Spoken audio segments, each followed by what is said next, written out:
દાદા સાહેબ ફાળકે પર એક સાથે બે ફિલ્મ બનાવવાની હોડ। એક તરફ આમિર ખાન અને રાજકુમાર હિરાણીએ ભારતીય સિનેમાના જનક દાદા સાહેબ ફાળકેની બાયોપિક બનાવવાની જાહેરાત કરી છે, તો બીજી તરફ એસ રાજામૌલીએ જુનિયર NTRને લઈને ફાળકે પર ફિલ્મ બનાવવાની જાહેરાત કરી છે। રાજામૌલીએ 2023માં જ દાદા સાહેબ ફાળકે પર ફિલ્મ બનાવવાની જાહેરાત કરી હતી અને ફિલ્મનું નામ મેડ ઇન ઇન્ડિયા રાખ્યું હતું।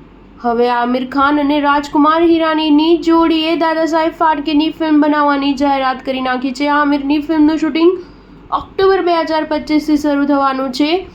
લોસ એન્જલિસમાં એ જમાનાને ધ્યાનમાં રાખીને ફિલ્મની AI ડિઝાઇન તૈયાર કરી નાખવામાં આવી છે। આ ફિલ્મની પટકથા પર રાજકુમાર હિરાની, અભિજીત જોશી, હિન્દુકુશ ભારદ્વાજ અને આવિષ્કાર ભારદ્વાજ 4 વર્ષથી કામ કરી રહ્યા છે। દાદા સાહેબ ફાળકેના પૌત્ર ચંદ્રશેખર શ્રીકૃષ્ણ પુસાલકરે પણ રાજકુમાર હિરાનીના પ્રોજેક્ટને ટેકો જાહેર કર્યો છે। સ્ટાર ન્યૂઝ 7 હંમેશા સચ્ચાઈની સાથે।